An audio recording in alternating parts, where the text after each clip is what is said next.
안녕하세요. YJ입니다. 네. 간만에 지금 대체 투자 쪽 다시 한번 좀 이야기를 하고 있는 상태고요.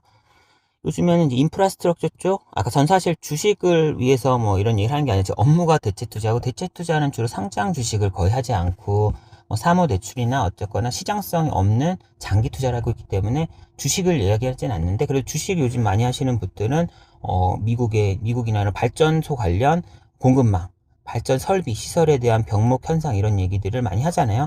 그런 부분은 어쨌건 저는 이제 주식을 위해서 말하는 건 아니지만 그런 부분에 대해서 전력망, 병목 현상과 스태그플레이션에 대한 어떤 인프라스트럭처의 그런 요즘의 특성에 대해서 한번 말씀드려보도록 할게요. 네. 들어가시죠.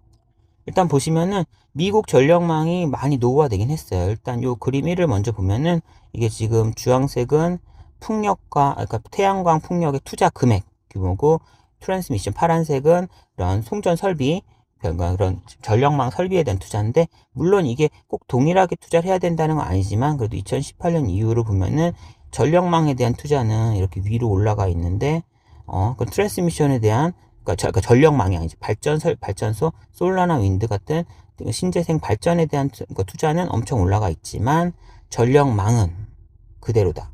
그럼 이 차이가 계속 발생하는 거죠. 물론 꼭 이 차이가 똑같이 가야 된다는 건 아니지만, 일단 기본적으로 정황상으로는 그런 발전 설비에 대한 투자는 많이 일어나고 있지만, 그 발전 설비를 받쳐주는 전기 송배전 같은 트랜스미션 쪽은 지금 좀 부족할 수 있다라는 부분이고요. 실제 그 결과로 나타나는 게, 이 다음 그림을 보시면은, 이게 열심히 발전을 했지만 수요처가 여기면 여기까지 전력을 보내야 되잖아요. 근데 전력 보내는 송전망의 용량이 안 맞으면은, 용량이 적으면 어차피 다 발전할 필요가 없어서 일부는 발전하지 마, 어차피 못 보내니까 조금만 발전해서 보내자라는 부분이 개통혼잡이라고 하고요. 그래서 보낼 수 없기 때문에 이제 출력 제한을 하는 거죠. 결국은 100을 생산할 수 있지만, 어차피 100 생산을 다 못 보내, 60밖에 못 보내니까 40은 출력 제한 해버려 라는 거죠. 그러면 당연히 충분히 신재생 그런 태양광이나 풍력으로 발전하는 전기, 이거 뭐 어차피 자연빵으로 연료비 없이 발전되는데, 그거를 송전을 못하기 때문에 40%를 버려야 되는 그런 이슈가 있는 거죠. 결국은 트랜스미션이 충분하지 않기 때문에, 용량이. 그래서 이런 커테일먼트가 발생하는, 출력제가 발생하는 것을 보면은, 예를 들어 솔라의 경우는 이런 케이속, 캘리포니아 지역 전력망에, 캘리포니아 전체 전력망이랑 얼콧이라고 해서, 이건 텍사스 쪽 보면은 지금 뭐 30%, 40%만큼이 지금 커테일먼트가 발생을 하고 있는 거죠. 지금 연도 2023년까지 연도가 지나가면서 전반적으로 크게 줄진 않았잖아요. 늘어나고 있는 게 많죠. 지금 윈드도 보면은.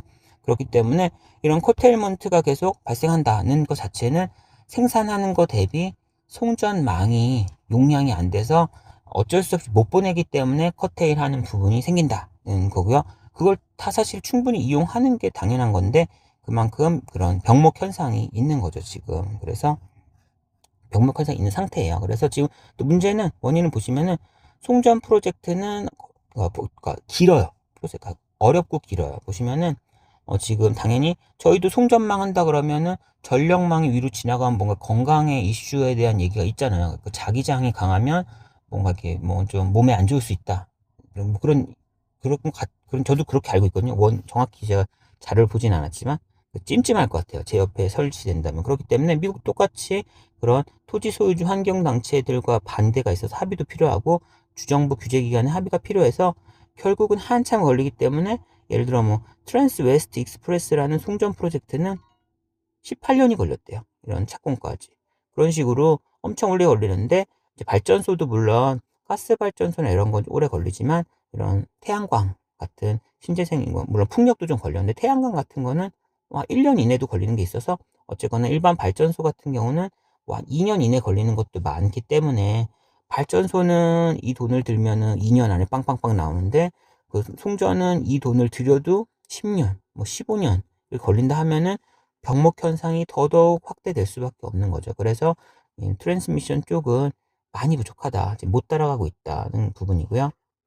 그 대응하는 거는, 송전이 부족하니까 지금 송전을, 그러니까 어디서 발전을 했고 여기가 사용처인데 충분히 보낼 수 있는 이 송전망을 만들 수도 있는 거고요. 아니면은 저녁에 안 쓸 송전망이 빌 때가 있을 거 아니야. 뭐 새벽에 이 송전망을 쓰진 않겠죠. 그때 예를 들어 보내서 뭐 에너지 저장 장치 같은 걸 통해서 저장해 놓고 있다가 필요할 때 쓸 수도 있겠죠. 그럼 에너지 저장 장치 쓴다면은 송전망이 맥스일 때를 피해서 송전을 시키고 싼 전기를 저장해서 필요할 때 쓸 수 있으니, 사실 송전망 투자를 안 하더라도 조금 더 효율적으로 현 송전망을 쓸 수 있는 게 ESS 에너지 저장 장치이고요.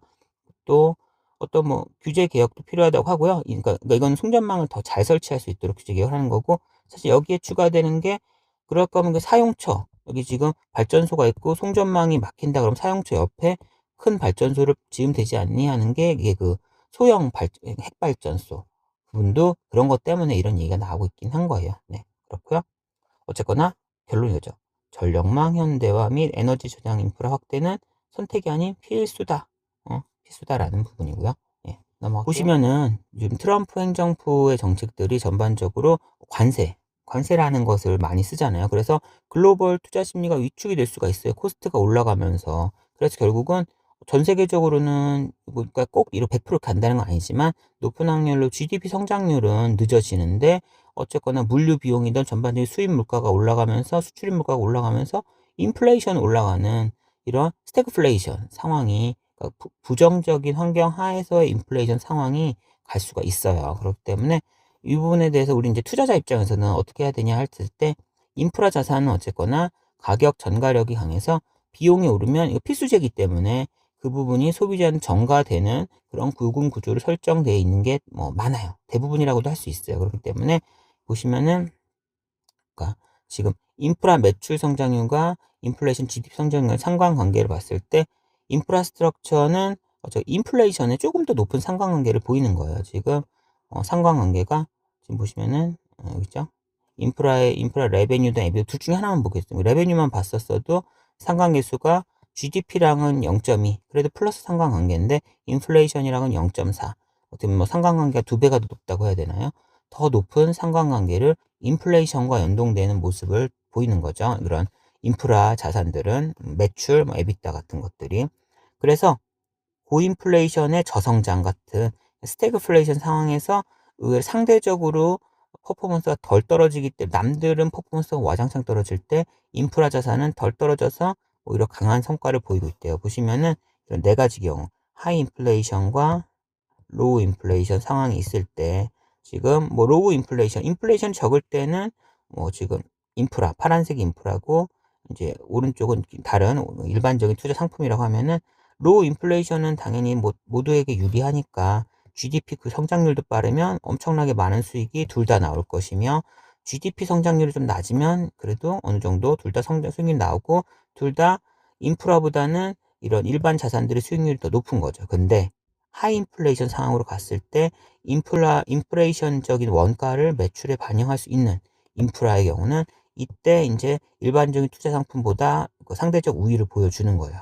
그래서 하이 GDP 상황에서 GDP 그로스, 그래도 긍정적으로 GDP가 빠르게 성장할 때라도 어쨌거나 인플레이션 효과는 더 매출에 잘 반영할 수 있어서 인프라가 훨씬 더 수익이 좋고, 이때가 사실 제일 크죠. 상대적인 수익은 하이 인플레이션 상황에서 로우 GDP 그로스, 성장도 잘 안 돼, 지체하고 있는데 인플레이션만 걸려있는 이런 스태그플레이션 상황에서는, 딴 애들은 왕창 떨어졌을 때 얘가 상대적으로 덜 떨어짐으로써 일반적인 다른 자산들 대비 훨씬 높은 수익률을, 상대적으로 급락하는 포트폴리오 수익률을 어느 정도 막아주는 그런 역할을 인프라가 할 수 있는 거, 그런 모습을 보이는 거죠. 그래서 이런 스태그플레이션 상황에서 인프라가 어느 정도 전체 포트폴리오에 그런 자산군의 폭락, 그 큰 충격을 막아주는 그런 역할을 할 수 있다라고 봐요. 네.